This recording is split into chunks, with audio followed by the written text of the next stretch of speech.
I want to be clear about something before I tell this story. I am not a diplomat. I'm not a xenolinguist or a behavioral ecologist or a threat assessment specialist. I have no advanced degrees. My highest credential, if you want to call it that, is a food safety certification I renewed every 3 years for the better part of 4 decades. And before that, 22 years cooking field rations for the 3rd Logistics Brigade on 4 different postings. None of them glamorous. None of them the kind of place where anyone sent the interesting people. I was Bram Solly, cafeteria manager, Keth Station 14, Vareth's Reach, ice shelf posting, 800 kilometers from the nearest settlement large enough to have a name. I ran a kitchen. I fed people. That was the whole of it. So when Dr. Vasith Moran, senior xenobiologist, lead researcher, the person who held the posting's highest academic title and was not shy about it, stood at my counter 4 days into the lockdown, and told me with considerable patience that my interactions with the Voreth pack were, quote, an uncontrolled variable in an already sensitive diplomatic situation, I nodded because I understood. I understood what she meant. I just kept setting out the bowl. Let me back up.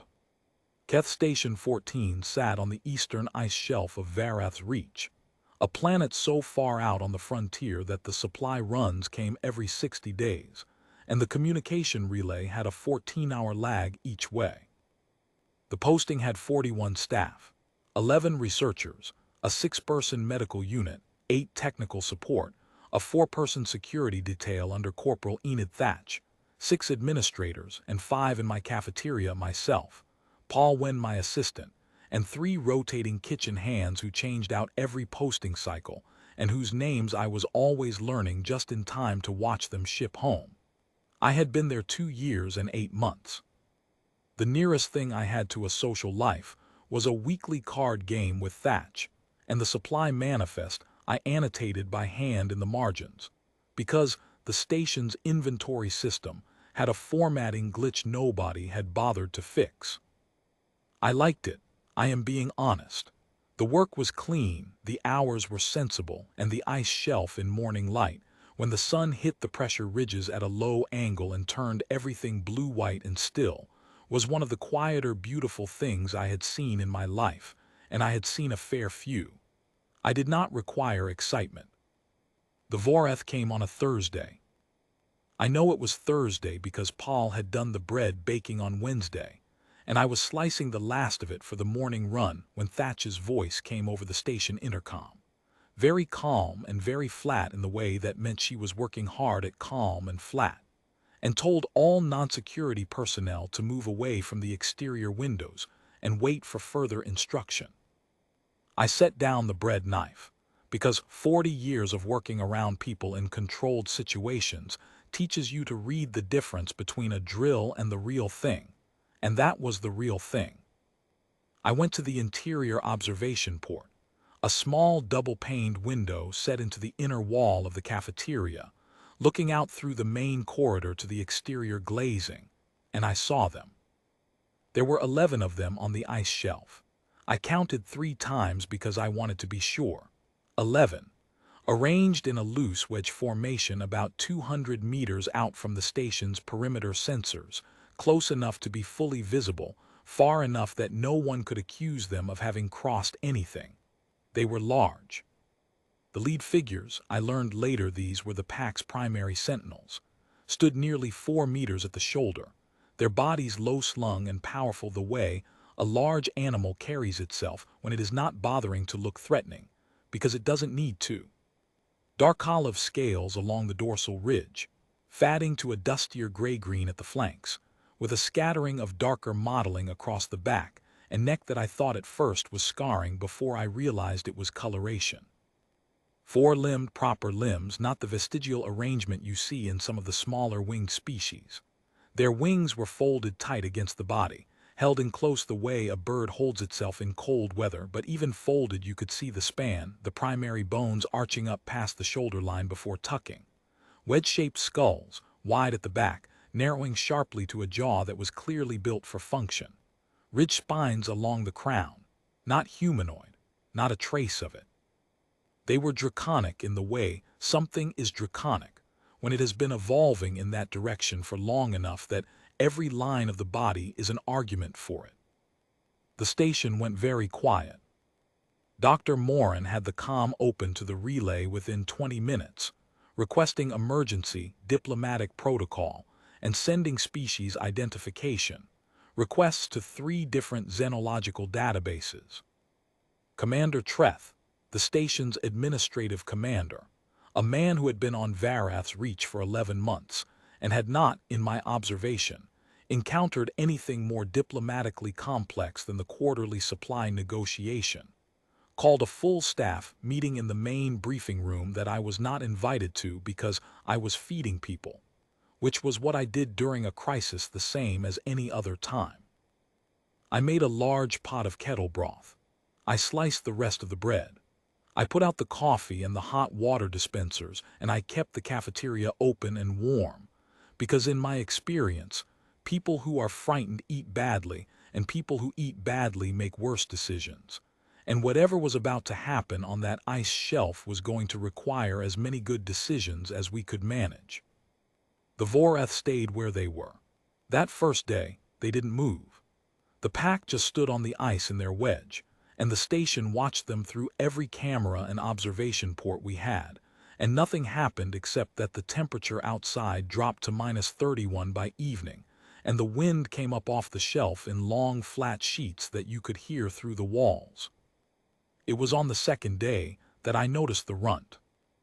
I only saw it because I was at the exterior-facing window in the supply corridor, the small one at the back of the kitchen, set into the wall at about chest height, a functional window that opened inward for ventilation during cooking, and that nobody ever used in winter.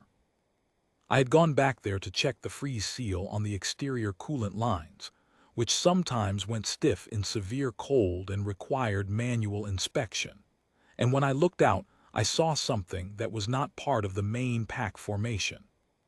It was smaller than the others, considerably smaller, where the sentinels ran to 4 meters at the shoulder and the mid-rank pack members were 3.5. This one was perhaps 2 meters, maybe 2.25, with the slightly unfinished look of a young animal. The proportions not quite settled, the ridged spines not fully developed, the wings, folded against the body, noticeably shorter in span relative to the torso. The modeling was similar to the others but denser, the coloration a darker olive that hadn't yet resolved into the cleaner pattern of the adult animals. It was hunkered down at the corner of the station's exterior utility block, a corrugated metal outbuilding about 40 meters from the main structure, where we kept the backup generators and the equipment that didn't need to be inside. And it was doing something with its head pressed against the wall of the utility block that took me a moment to understand. It was trying to absorb the heat through the metal. The utility block ran warm from the generator exhaust, and this small one, this runt of the pack, this low-ranked animal that was clearly not positioned with the main formation for reasons I didn't fully understand but could make a reasonable guess at, had found the warmest exterior surface within reach and was pressed against it with its ridged spines flat and its eyes half closed. Not threatening, not scouting, just cold and trying not to be. I stood at that window for a while, then I went back to the kitchen. The briefing I got from Thatch, third hand, over the following 24 hours. The Voreth pack was a scouting group for the Voreth Ascendancy, a pack-structured polity that had territorial interests in this sector of the frontier. The Ascendancy had not, to the diplomatic record's knowledge, engaged directly with human frontier installations before. This pack's presence at Keth Station was therefore either a first contact situation, a territorial challenge, or something in between, and nobody was sure which, and the relay lag meant it would be 2 days minimum before the diplomatic corps back at the central settlement could get instructions back to us. In the meantime, don't approach, don't make gestures that could be misread, don't do anything, essentially. Wait. There were 11 of them, and 41 of us, and I think most of the 41 were expecting something to happen that wouldn't require a cook. The runt was at the utility block corner again the next morning. I saw it on my way to the supply corridor window check. It had shifted position slightly, angled to catch the morning sun off the ice, and I could see now that it was shivering, the scales along the flanks vibrating in a way that was unmistakably thermoregulatory. The rest of the pack was still in formation on the shelf.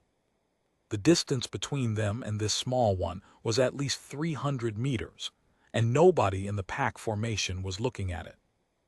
I went back to the stove.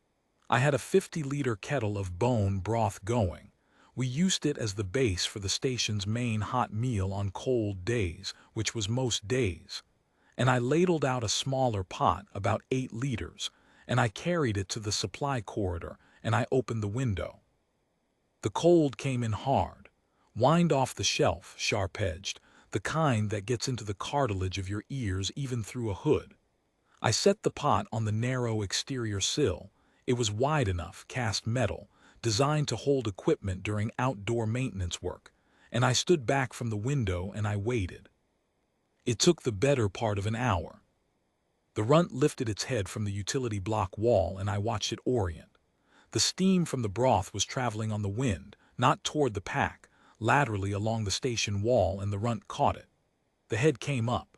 The ridge spines rose, but not in the aggressive pattern I'd been warned about in Thatch's briefing. They rose and then settled, a different sequence, and the animal turned its wedge-shaped head and looked directly at the window. Looked directly at me. I held very still. I had a lifetime of experience with animals, the various livestock you encounter on frontier postings, the field animals on the 4 planets I'd worked, the general category of creature that is wary of humans but not inherently hostile, and I knew that the single most useful thing you can do in that moment is nothing. No sudden movements, no direct eye contact if you can avoid it, no sounds. I looked slightly to the side of the runt's head, and I breathed slowly, and I kept my hands loose at my sides. The runt moved, slowly, low to the ice, the way it had been crouched at the utility block, belly almost scraping, which I recognized as a posture of non-confrontation in a number of 4-limbed species regardless of their origin. It covered the 40 meters to the station wall in about 3 minutes, stopping twice to scent the air, and then it was directly below the window, and the steam from the broth was going straight to it, and the ridge spines went flat, completely flat. In a way I didn't have a name for yet, but that looked, from where I was standing, a great deal like relief. It couldn't reach the pot.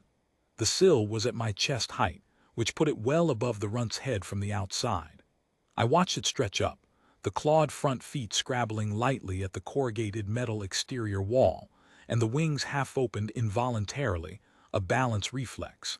And I could see the wing membranes were thinner than they should have been on an adult, the primary bones showing through in the cold like tent poles through canvas. I picked up the pot and I tipped it carefully, so the broth ran down the exterior wall in a slow, controlled pour, and the runt caught it. I don't have a more elegant way to describe it. I poured the broth and it drank, and I watched it drink, and the only thing I was thinking at the time was that it was very hungry, and that 8 liters of bone broth was a modest enough contribution to an animal that size, and I should probably put on another pot. Nobody saw me do it. The corridor camera covered the interior hallway, not the window. I was not hiding exactly. I simply did not go to Thatch or Morin or Commander Treth and announce that I had opened a window in a lockdown station and poured broth down an exterior wall for the pack's smallest member.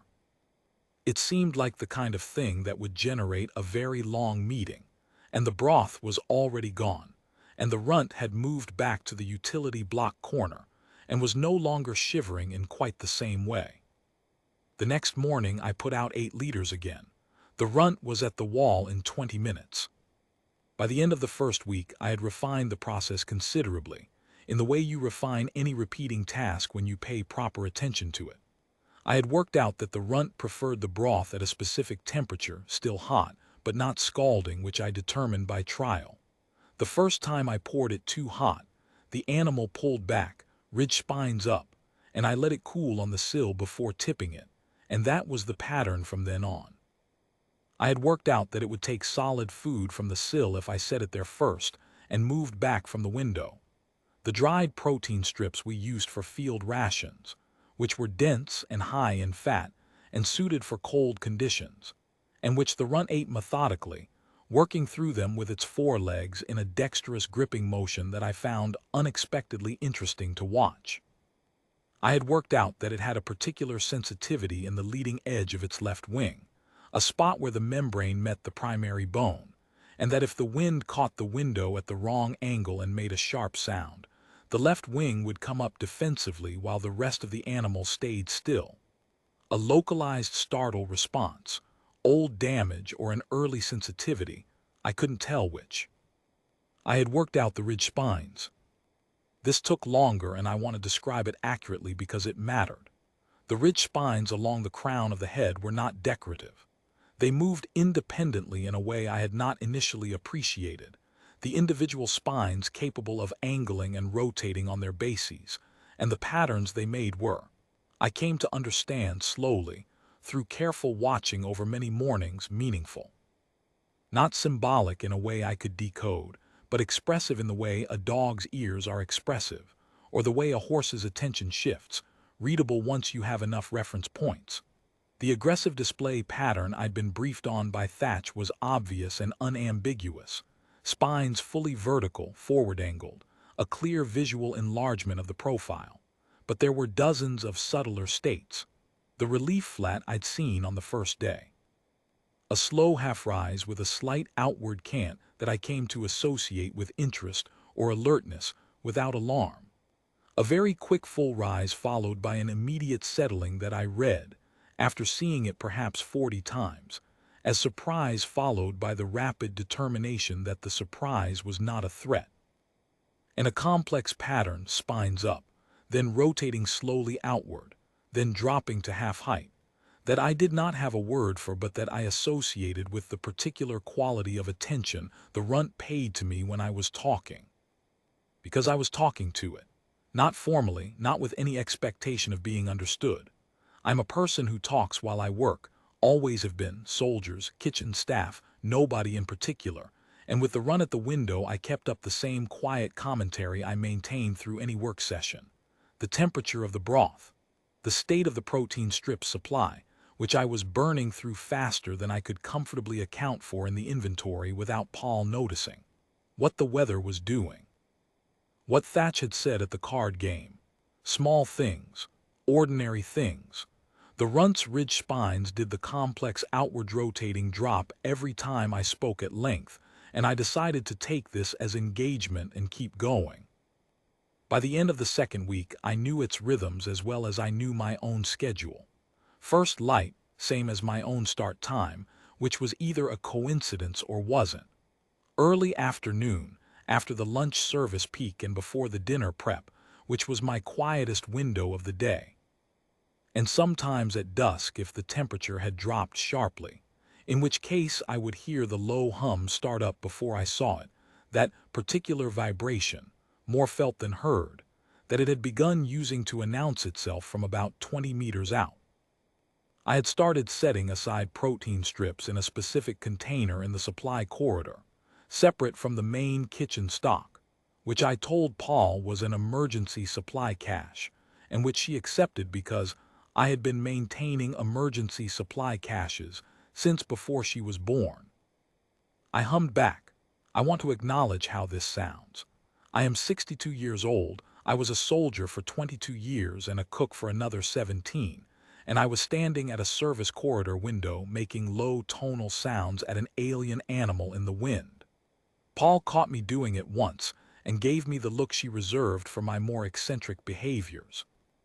And I told her I was working on the kitchen's acoustic resonance problem, which was a real problem and therefore not strictly a lie, and she accepted this because Paul was practical. Registered though. The hum.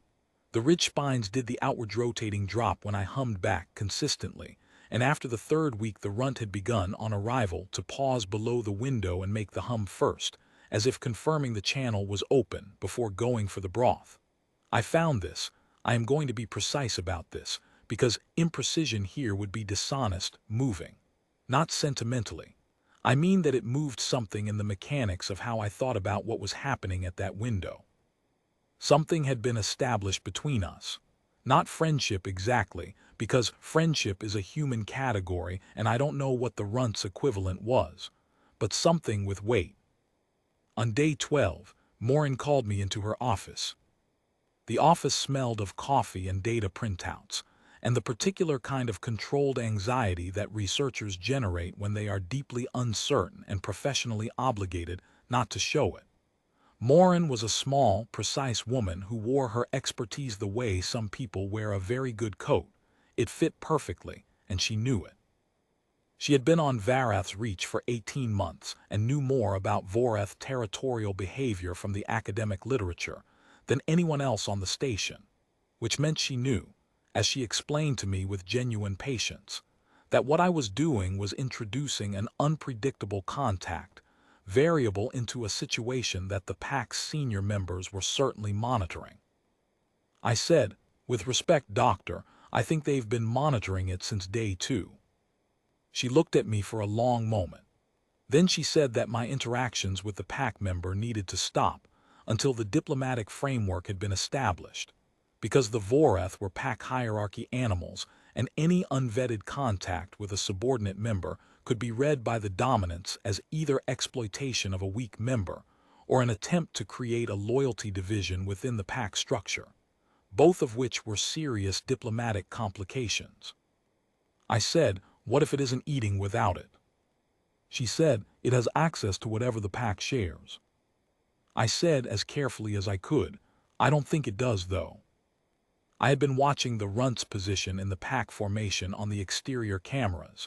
You could pull the feed at any of the public display terminals in the main corridor, and the runt was consistently at the outermost edge of the formation, a position I recognized from watching pack and herd animals across 4 postings as the social periphery. It did not sleep in the cluster. It did not receive grooming that I could observe. When the pack shifted position, it followed at a distance, and when the pack was still, it was never within the inner ring of bodies. It ate after the others. I had timed this on the camera feed twice.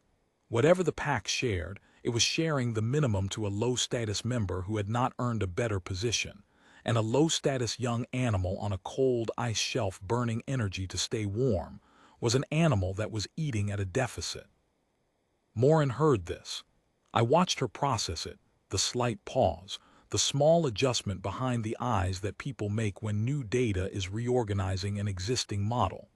Then she said that I needed to cease the contact until they had a diplomatic framework in place, and I said I understood, and I went back to the cafeteria. I kept feeding the runt. I want to explain this decision clearly, because I have been asked about it more times than I can count since everything came out, and the explanation is simpler than people seem to want it to be. The animal at my window was cold and hungry, and had found, after whatever combination of desperation and instinct had driven it around the perimeter of a locked-down human outpost to a service corridor window, the one thing in its immediate world that was warm and did not require it to fight for position. That was all. I have fed a great many things in my life, soldiers who hadn't eaten in 2 days, researchers on deadline who forgot that eating was a thing they needed to do, livestock on cold postings, the stray animals that accumulate around any long-term installation where food is regularly produced, and the calculus in every case was the same. Something is hungry. I have food. The distance between those 2 facts is a pot and a window. I am not a diplomat. I had no theory about what my actions meant for the Vorath Ascendancy's positioning in the frontier sector, or for the diplomatic relationship between the pack polity and the human frontier settlements, or for Morin's research framework.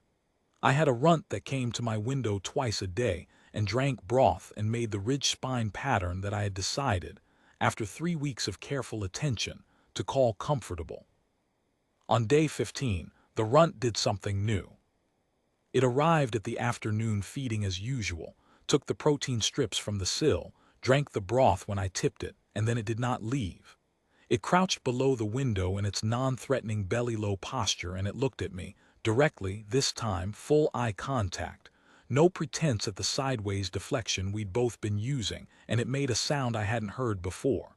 Not the low hum. Longer. Inflected, in the way that sounds are inflected when they carry distinguishable content rather than just emotional tone. The ridge spines moved in a complex pattern that I had learned to read well enough to know it was not a threat display. The spines rose and turned and partially folded in a sequence I associated, from 22 days of observation, with uncertainty and an asking quality. The kind of spine pattern the runt used when it wasn't sure whether something was safe, but was inclined toward it anyway. I didn't know what it was asking. I said out loud because speaking into the cold air felt more honest than silence. I don't know what you're telling me, I'm sorry. I can give you more broth if that's it. The runt made the sound again. Same sound, same spine pattern. I said, if you're telling me there's something wrong, I can't fix things outside this window, but I'll be here tomorrow. I don't know if it understood any of that. Probably not in any literal sense. But the runt held eye contact for another long moment, and then it looked not at me, not at the window, but out and to the side in the direction of the main pack formation. And then it looked back at me, and the ridge spines did the asking pattern one more time, and then it left. I thought about that for a long time after I closed the window, about the direction it had looked, about the deliberateness of the look, not a scan, not a reflexive glance, but a specific directed attention, and then the return to me and the pattern again. Something was being indicated. I didn't know what. I put on the dinner service and I thought about it through the whole of it, and I didn't come to a conclusion, but I noted it. The diplomatic packet from the central settlement arrived on day 17, 14 hours late because of a relay interruption. It established a formal contact protocol that involved a designated communication specialist, a translation system sourced from 3 different xenological databases that had partial Vorath linguistic data, and a structured sequence of approach steps that would begin the following day. Morin read it in the briefing. Commander Keth looked relieved. The communication specialist, a man named Dasso who had flown in from the relay station as soon as the pack's presence was confirmed, began calibrating his translation suite in the technical room. On day 18, the formal diplomatic contact attempt began. Keth and Dasso and 2 security personnel approached the perimeter in a marked vehicle, broadcasting on the frequencies the protocol specified, and the pack watched them come, and then the lead sentinel, the largest animal at the front of the formation, turned away. Just turned away. Not an aggressive gesture, not a threat display, no ridge spines, no posture change. A simple, complete withdrawal of attention, in the way an experienced creature declines to engage with something it has decided is not worth its time. The way you turn away from a noise that turns out not to be important. They drove back to the station. On day 19, they tried again with a different vehicle configuration and different broadcast frequencies. The pack held position, and none of them moved a single step toward the approaching vehicle, and none of them turned away quite so deliberately this time, which Dasso said might be progress, and which I thought might just be that the novelty of the ignoring had worn off. On day 20, Morin sent a query to the xenological database asking whether there were known cases of Vorath packs refusing direct contact, and what the behavioral literature said about the reason. And the database, 43 hours later, accounting for the relay, came back with a response that said, in academic language that took Morin a considerable amount of time to summarize for the staff briefing. The Vorath Ascendancy's pack contact protocols were built on observed behavioral credibility. A pack made contact through a channel it had already determined was honest. If no such channel had been established, no such contact would occur. Morin looked at me across the briefing table when she finished reading that. I looked back at her. Keth said, "What does that mean practically?" Morin said, "It means they don't respond to formal diplomatic overture unless someone has already earned the right to make one." Dasso said, "Earned it how?" There was a silence. I said, I should probably tell you about the window. It was not a comfortable meeting. Thatch was professionally neutral about it in the way that Thatch was professionally neutral about things she privately found impressive, which I knew because I had been playing cards with her for 2 years. Dasso was not neutral. Commander Treth said twice that I had been warned and that this was exactly the kind of uncontrolled variable that Morin had raised with me. And I said, both times, that I understood. And I did not argue because there was no argument to be made except the obvious one, which was that the runt had been eating my broth for 3 weeks and nobody else's, and that seemed like a data point. Morin said once that she wished I had come to her sooner, and then she said nothing else about it because she was already somewhere further down the road in her thinking, and I recognized that mode in a researcher and stayed out of the way. I told them everything: the temperature of the broth, the protein strips, the hum, the spine pattern vocabulary I'd assembled over 3 weeks of careful watching, the eye contact on day 15 and what the runt had looked out at before it left the specific direction, the deliberateness of it, the return. I told them about the runt's position in the pack formation as visible on the exterior camera feed. I described the asking spine pattern as precisely as I could. Dasso had been running his translation suite against my description as I spoke. He said, slowly, "What you're describing, the directed look, the repeated vocalization, the spine display in that sequence, the Voreth behavioral record calls it a bridge presentation. It's when a lower-ranked pack member tries to indicate a connection between 2 parties, signal a relationship that should be recognized." I said, "So it was telling me something about the pack." Dasso said, "Or trying to tell the pack something about you." There was another silence. Morin said, "The Matriarch will have seen every feeding. If the behavioral database is right about their observational hierarchy, the dominant senior female monitors all pack-adjacent contact as a matter of function. It's not passive surveillance, it's active assessment.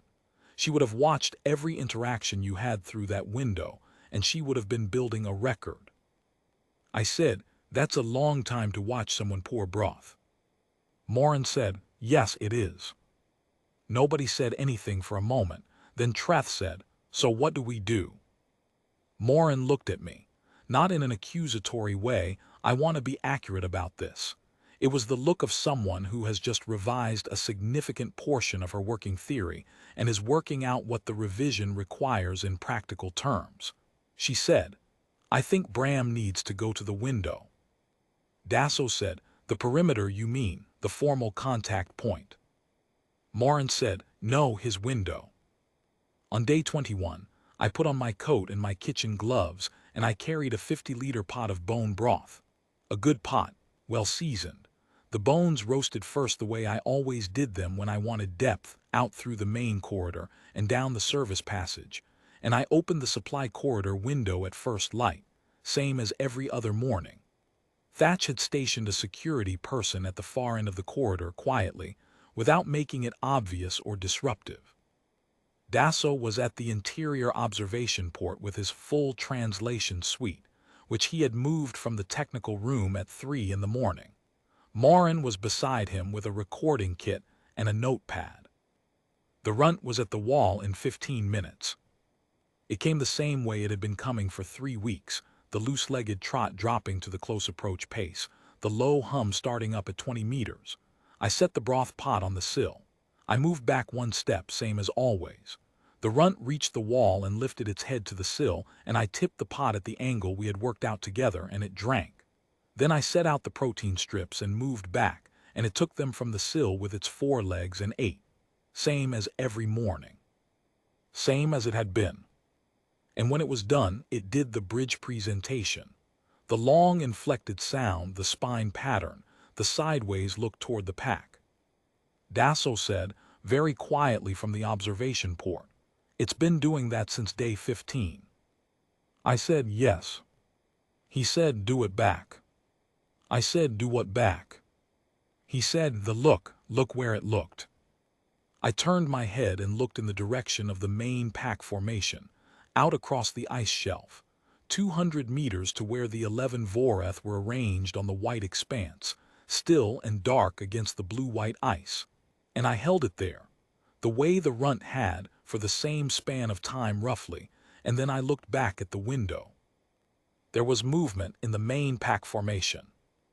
I can tell you what it looked like from where I was standing. The lead sentinel shifted, and the animals behind it shifted, and through the gap that opened between them, a much larger animal moved forward, larger than the sentinels. The dominant coloring was deeper than the pack average, the scale pattern more fully resolved, the ridge spines on the crown fully developed, and currently in a position I had not seen on the runt, elevated, but turned outward rather than forward, which Dasso told me later was the Voreth display for attention as approach, a signal that meant something like I am coming, and I do not intend harm by it. The matriarch walked across 200 meters of ice shelf and stopped 10 meters from the station exterior wall, directly opposite the supply corridor window. She was nearly 5 meters at the shoulder. Her scale coloring was deep olive shading to near black at the dorsal ridge. The modeling resolved into a clear adult pattern that was unlike any of the pack members I had observed. Her wings were folded in tight to the body, but you could see their full span, even folded, primary bones arching above the shoulder line in a smooth arc. Her ridge spines were fully elevated and turned outward, all of them, an even display around the crown of the skull, and she made a sound that went through the corrugated metal of the exterior wall and registered in my chest cavity before I heard it with my ears. Dasso at the observation port said very quietly, "Oh." I said, "What?" He said, "She used your name." I said, "I don't have a Voreth name." He said, "You do now. It's the approximate translation would be something like the one who gave warmth without a price.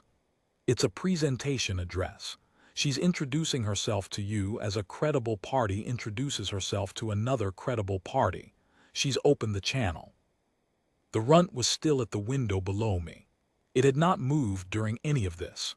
I looked down at it, at the flattened ridge spines, the half-closed eyes, the posture that I had come to know over 3 weeks as the particular ease of an animal that is warm and full and not afraid, and then I looked back at the matriarch on the ice.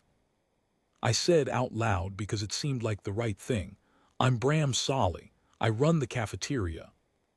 Dasso's equipment registered something in the matriarch's response sequence. He said, "She understands enough. The name reads to them as a function declaration. You told her what you are." I said, "A cook." He said, "The person who provides sustenance. In Voreth pack hierarchy, that is not an insignificant function. It's a role with specific social recognition because sustenance is, from their structure, a form of power, and you exercised it without requiring a return." The matriarch made another sound, longer and more complex, a sequence that Dasso was working through carefully in real time. He said, She's making a credibility assertion. The translation is rough, the suite is still calibrating, but the sense is something like, the one who spoke to our small one told the truth each time, and asked for nothing, and this is known by us, and this is why we will speak through this channel and no other." Commander Keth, from behind Dasso, in a voice that was working very hard at its normal register. "She wants to negotiate through Bram." Dasso, she's not asking. She's stating what she considers to already be the established fact of the situation. There was a pause in which I could hear Keth breathing, and Morin making her quiet notes and the wind off the ice shelf, finding the edges of the open window, and coming in cold around the sides of the pot. I said, "That seems fine with me." What followed was 4 hours of the most careful conversation I have ever been part of, conducted through Dasso's translation suite, and the matriarch's extraordinary patience with the lag time of the system, mediated through a supply corridor window in a frontier outpost cafeteria on an ice shelf 800 kilometers from anything. Commander Keth attended from behind Dasso. Morin took notes throughout and said almost nothing. The matriarch spoke and Dasso translated, and I listened, and occasionally, when the matriarch addressed me directly, I answered as clearly and plainly as I could, because plain seemed to be what was working. The Vorath ascendancy's positioning in this sector, as it turned out, was not territorial aggression. It was something closer to an assessment, a determination of whether the human frontier presence in this part of the sector was the kind of presence that could be trusted with the adjacent territory. The ascendancy had observational history with several other frontier installations, none of which had ended well, for reasons that came down, as Dasso rendered the matriarch's account, to a consistent pattern. The installations had treated every Vorath approach as either a threat to be repelled or an opportunity to be exploited, and had never, in any case, simply done the ordinary thing of responding to vulnerability with quiet care and no agenda. The runt, whose formal name in the pack's register was a sound I cannot reproduce in any human alphabet, was the pack's forward assessor, not its scout. The pack had larger and more experienced animals for that function. The runt's specific role was to go ahead of the pack, into proximity with the unknown installation, and find out through time and closeness whether the humans there were the kind of beings who responded to need with kindness, or with exploitation, or with nothing at all. If the runt was cared for, the pack would talk. If the runt was driven off or harmed or simply ignored, the pack would know what they needed to know and would leave without a word. Dasso explained this to me after the session ended and the matriarch had withdrawn to the formation. I sat at the supply corridor window for a while after the pot had been cleared away, with the window closed, looking out through the small double-paned glass at the ice shelf. I said it was a test. Dasso said, in the broadest sense, yes. I said, of me specifically. He said, of whoever was going to respond. It happened to be you. I said, because I was at the window. He said, because you were at the window, and you opened it. I thought about that. I thought about the first morning, the runt pressed against the warm metal of the utility block, shivering in the long flat wind off the shelf, the calculation of those 40 meters of ice. I thought about how much it had cost the animal, in pack hierarchy terms, to be the one sent first. To be the peripheral one, the cold one, the low-status one placed deliberately where the response would find it if a response was coming at all. I said, they chose the smallest one for it. Dasso said, because the response to a small and obviously low-ranked animal tells you the most accurate thing. Any group can be polite to a powerful emissary. What they do when something has nothing to offer and no leverage, that is the actual data. I went back to the cafeteria. I had 41 people to feed, and it was past the dinner service window, and Paul had held things together admirably. But there were dishes to do and tomorrow's prep to start, and I did those things because they were the work, and the work was what kept everything running. The formal diplomatic sessions began 2 days later and continued for 11 days. They used the supply corridor window as the designated contact point, Dasso's request, and the matriarch's stated preference, and Dasso's translation suite improved markedly as the sessions accumulated calibration data. Commander Keth attended every session. Morin attended most of them and said very little, but her notebook filled at a considerable rate. 2 additional xenological specialists arrived from the relay station by the end of the first week and stood in the corridor behind Dasso and made notes of their own. I made broth for the sessions. I set it on the sill at the start of each one, because the matriarch seemed to register it as a continuation of the established form, the channel being kept in its recognized shape, and the runt came to the window during each session and drank and ate its protein strips, and settled into its non-threatening belly-low posture below the sill, and nobody commented on this arrangement after the first session, because everyone had figured out by then that commenting on it was not useful, and was probably not what the matriarch wanted to see. What came out of those sessions was a framework agreement, the first such agreement between the Vorath ascendancy and a human frontier installation in this sector of the frontier. I am not the right person to describe its full diplomatic content, and Morin has written about it at considerable length in publications that are available if you want that level of detail. What I can tell you is that the matriarch's position throughout was characterized by Dasso as unusually direct. She said what the ascendancy wanted, she said what she was prepared to offer, and she said what she considered to be inviolable. There was no extended posturing. There was no prolonged establishment of trust phase because, from her perspective, that process had already occurred over 21 mornings and afternoons at a service corridor window, 8 liters at a time. On the last day of the formal sessions, the matriarch addressed me directly. Dasso translated in real time slowly, because the address was long and he wanted accuracy. She said that the Vorath Ascendancy's record would note that the first credible contact at Keth Station had been made through the one who provides sustenance, and that this designation was considered, in the Pax tradition, meaningful and worth preserving in the formal record. She said that the small one had shown correct judgment in its selection of channel, that finding the window and finding me had been the right assessment and had led to the right outcome, and that this judgment would be recorded in the Pax honor account.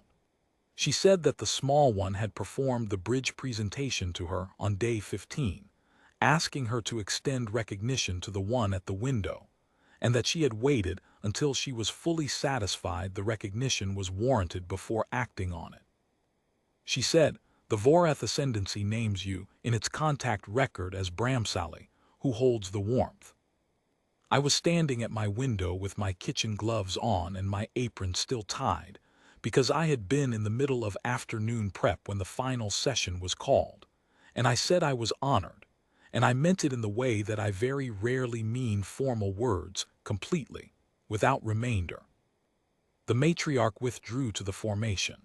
The pack held position for another hour, and then they moved, not away, but north along the ice shelf, which Dasso said was the Vorath movement type that indicated they were beginning the specific survey work the agreement permitted. They moved the way large animals move on open ground when they are going somewhere with purpose, efficient in ground covering, and the runt was with them. Not at the edge of the formation this time, not at the social periphery, but in the middle ring, close to the bulk of the pack bodies, matching the pace of the animals around it. I watched them until the pack was out of camera range, and then I went back to finish the prep.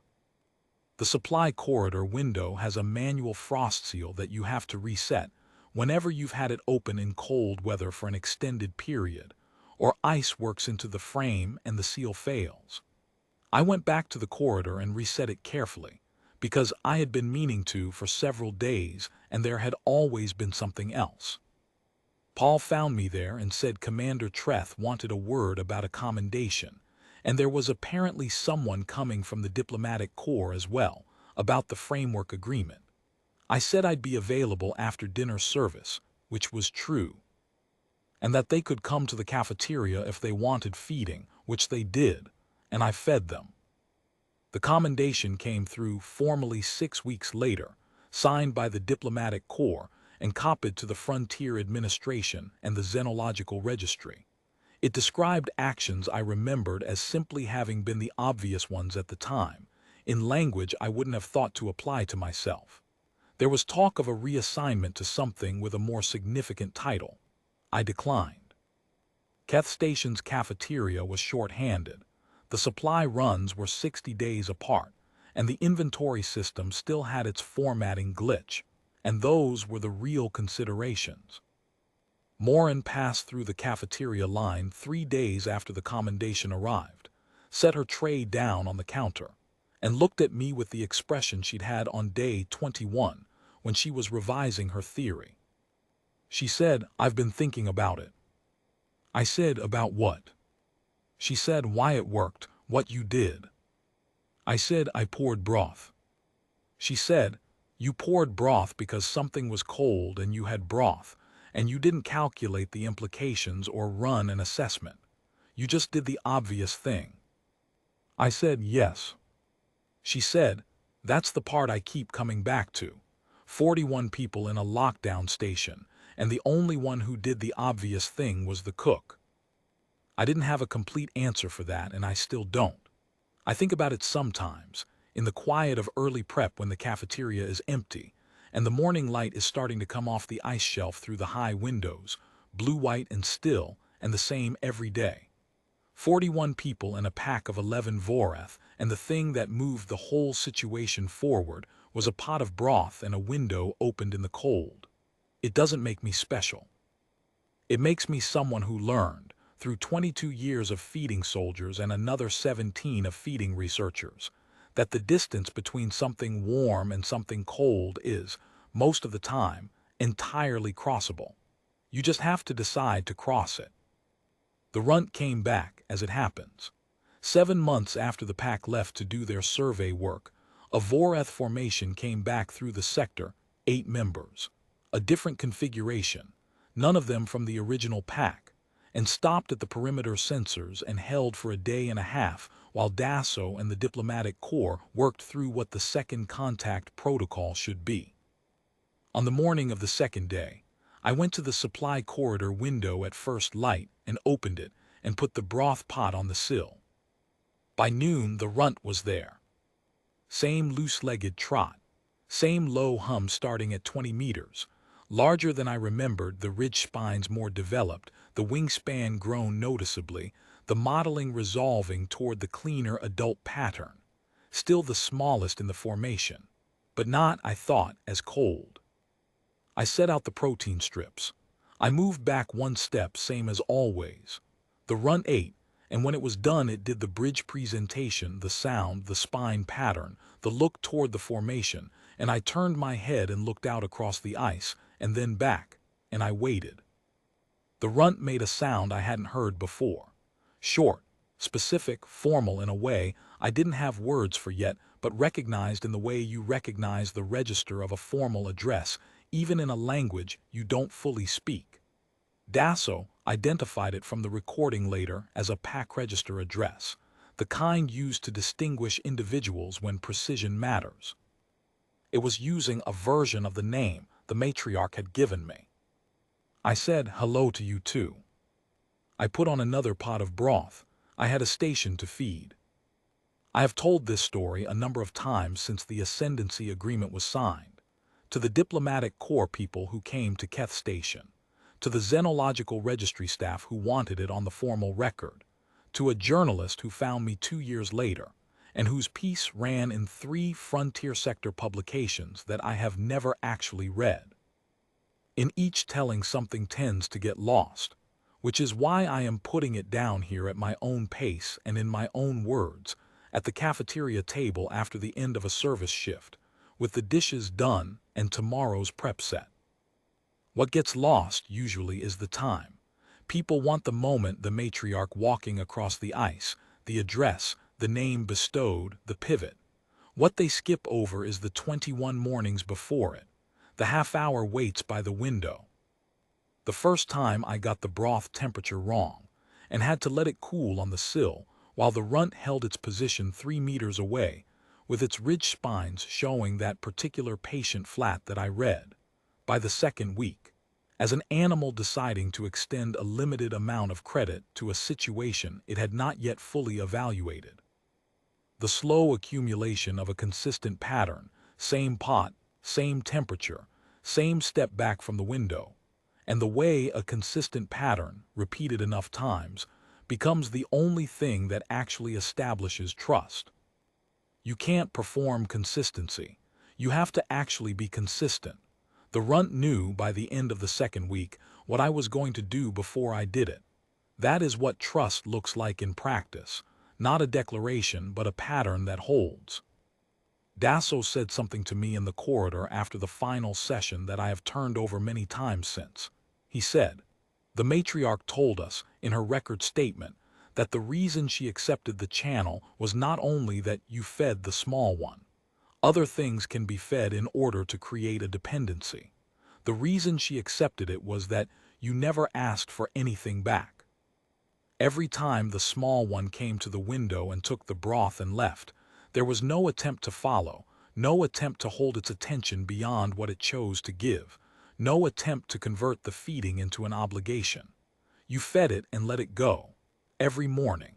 And that, she said, was the thing that no installation before you had managed. I said, I wasn't trying to manage anything. He said, I know, that's the point. I think about Thatch, and the card game we still play on Friday nights. She didn't comment, not once, during any of the sessions, on the fact that she had known from day 4, when she stationed her security person quietly at the end of the corridor, that I had been at the window before anyone told me to be. She ran security for a station of 41 people in a genuinely frightening situation, and she made a decision on day 4 that the window and the broth were more likely to help than to harm, and she kept her own counsel about it. Her name was on the commendation endorsement, and I thought that was entirely right. I think about Paul, who managed the cafeteria through the lockdown and through 21 days of protein strip supply discrepancy, which by the end amounted to a gap in the inventory that required a real accounting. She wrote it off as spoilage in the cold and filed the adjusted report without a question. I owe her for that in the way you owe practical people who make practical decisions on your behalf without requiring you to explain yourself. And I think about the runt. I don't know what its life is in the pack now, whether the middle ring position I saw on the second visit has held, whether the work it did here registered in the long accounting of pack standing. I hope it did. I know what it cost to be the cold one at the formation's edge, the one that goes first into the unknown, that makes itself visible and hungry in front of something that could just as easily have driven it away. That is a kind of courage that doesn't look like courage. It looks like small and cold and hungry. But it was the whole operation from the matriarch's side. The careful, long observation, the patience of 11 animals on an ice shelf for 3 weeks while the smallest of them found out what kind of people we were. And the answer it brought back, the cook is decent. Talk to the cook. I turned off the main lights and left the cafeteria in its running lights and walked back through the supply corridor one more time. No reason. The window was sealed, the corridor empty, the exterior wall just corrugated metal. I put my hand on the sill the way I had done the night after the sessions ended.